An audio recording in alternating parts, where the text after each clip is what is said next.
Duleep trophy 2024లో భాగంగా జరుగుతున్న మ్యాచ్ల్లో సీనియర్ ప్లేయర్లు టీమిండియాలో ఇప్పటికే కొన్ని మ్యాచ్ల్లో చోటు దక్కించుకున్న వాళ్ళ అటర్ ఫ్లాప్ అవుతుండగా యువ క్రికెటర్లు మాత్రం సూపర్ బ్యాటింగ్తో దుమ్ములేపుతున్నారు.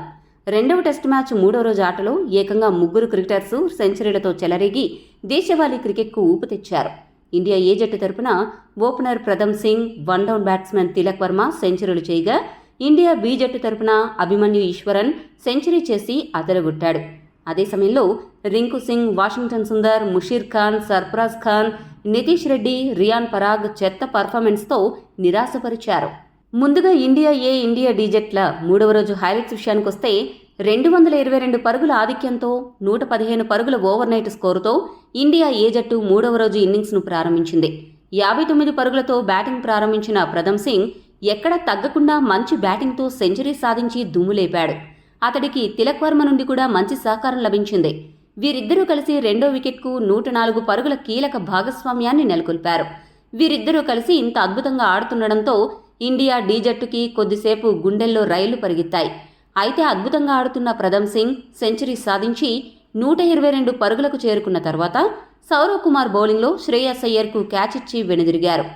అతడు అవుట్ అయిన తర్వాత క్రీజులోకొచ్చిన రియాన్ పరాగ్ కేవలం 20 పరుగులు మాత్రమే చేసి వెనుదిరిగాడు. ఒకవైపు వికెట్లు పడుతున్నా తిలక్ వర్మ మాత్రం యాంకర్ రోల్ పోషిస్తూనే స్కోరు బోర్డును ముందుకు కదిలిస్తూ అర్ధ సెంచరీ పూర్తి చేసుకున్నాడు. 5వ స్థానంలో వచ్చిన రావత్ కూడా మంచి బ్యాటింగ్తో తిలక్ వర్మకు సహకరించడంతో ఇద్దరూ కలిసి స్కోరు బోర్డును పరుగులు పెట్టించారు. తిలక్ వర్మ సెంచరీ చేసి 111 పరుగుల వద్ద, రావత్ 64 పరుగుల వద్ద ఉండగా 487 పరుగుల ఆధిక్యం సాధించిన తర్వాత ఇండియా ఏ జట్టు ఇన్నింగ్స్ని డిక్లేర్ చేసింది. ఈ ఇద్దరు యువ బ్యాట్స్మెన్ 4వ వికెట్కు 116 పరుగుల భాగస్వామ్యాన్ని నెలకొల్పి అజేయంగా నిలిచారు. 488 పరుగుల విజయలక్ష్యంతో బరిలోకి దిగిన ఇండియా డి జట్టును ఓపెనర్ ఆధారవ్ టైడ్ 0 పరుగులు మాత్రమే చేసి తీవ్రంగా నిరాశపరిచాడు. టైడ్ ఈ టోర్నమెంట్లో ఒక్క ఇన్నింగ్స్లో సరిగ్గా ఆడలేదు. మొదటి వికెట్ త్వరగా పడిపోయినా మరో opener Dubey, one down batsmen Ricky Bhui ఇద్దరూ కూడా జాగ్రత్తగా ఆడుతూ మరొక వికెట్ పడనీయకుండా రోజు ముగించారు. దూబే 15 పరుగులు, భుయ్ 44 పరుగుల వద్ద అజేయంగా నిలవగా ఒక వికెట్ నష్టపోయి 62 పరుగుల వద్ద మూడవ రోజు ఆటను ఇండియా డి ముగించింది. ఇక ఇండియా సి జట్ల మధ్య మూడవ రోజు హైలైట్స్ విషయానికొస్తే ఇండియా సి జట్టు మూడవ రోజు 124 పరుగుల ఓవర్నైట్ స్కోరుతో ఇన్నింగ్స్ ప్రారంభించింది. అయితే ఇండియా బి జట్టుకు మూడవ రోజు పెద్దగా కలిసి రాలేదు. ఆ జట్టులో ఓపెనర్లు జగదీశన్, అభిమన్యు ఈశ్వరన్ తప్ప మిగిలిన బ్యాట్స్మెన్ ఎవరూ కూడా సరిగ్గా ఆడలేదు. జగదీశన్ 70 పరుగులు చేసి అవుట్ అవ్వగా మొదటి టెస్టులో బాగా ఆడిన ముషీర్ ఖాన్ 1 పరుగుకు, సర్ఫరాజ్ ఖాన్ 16 పరుగులకు అవుట్ అయిపోయారు. ఇద్దరు బ్రదర్స్ ఇంత తక్కువ స్కోరుకు అవుట్ అవ్వడం ఇండియా బి జట్టు మిడిల్ ఆర్డర్ను కొద్దిగా నిరుత్సాహపరిచింది.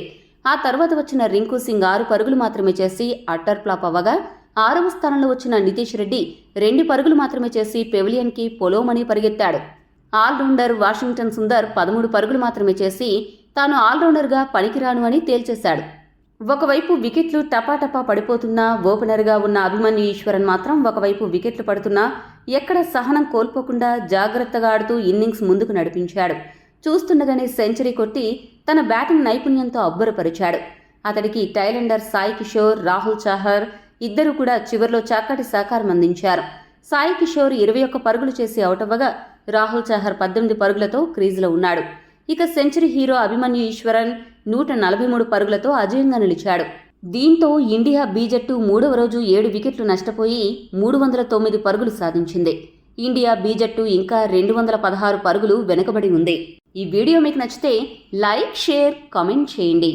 మరిన్ని స్పోర్ట్స్ అప్డేట్స్ కోసం మా ఛానల్ను సబ్స్క్రైబ్ చేసుకోండి.